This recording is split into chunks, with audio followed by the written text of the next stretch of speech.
Hello साथीहरू, welcome छ मेरो आजको न्यू भिडियोमा। आज चाहिँ देख्न सक्नुहुन्छ म चाहिँ बल्ल उठ्दैछु। अहिले 7 बजिसक्यो। मलाई चाहिँ सन्चो थिएन, त्यही भएर म चाहिँ सुतिरहेको थिएँ। मेरो हस्बेन्डले खाना बनाउँदै हुनुहुन्थ्यो अनि फेरि उहाँलाई काममा जानु परेको भएर अनि म आफै उठेर पकाउनतिर लागेँ। मेरो हस्बेन्डले चाहिँ दाल र भात चाहिँ पकाइसक्नु भएको रहेछ अनि मसलाहरू पनि पिनेर राखिदिनु भएको थियो सब्जीको लागि। अनि म चाहिँ त्यो छोडेर बाहिर गएँ झाडु साडु लगाउनलाई।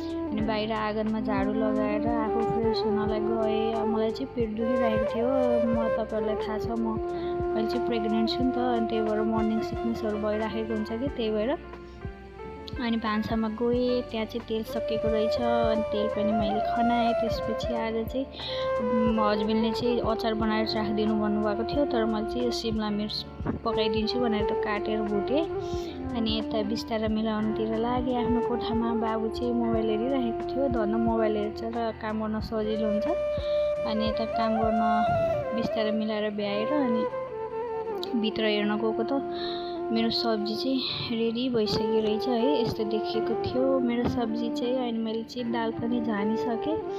अनि त्यसपछि त्यति गरेपछि म चाहिँ गएँ, भोक लागेर बिस्कुट खाएँ। अनि बाबुलाई खाना खुलाएर उसलाई स्कुल जान रेडी गराउँदैछु। उसको बस आउँछ अनि त्यही भएर अलि छिटै रेडी गरिदिनुपर्छ। अनि उसलाई रेडी गरेँ अनि उसलाई स्कुल पठाएर म चाहिँ आराम गर्नतिर लागेँ।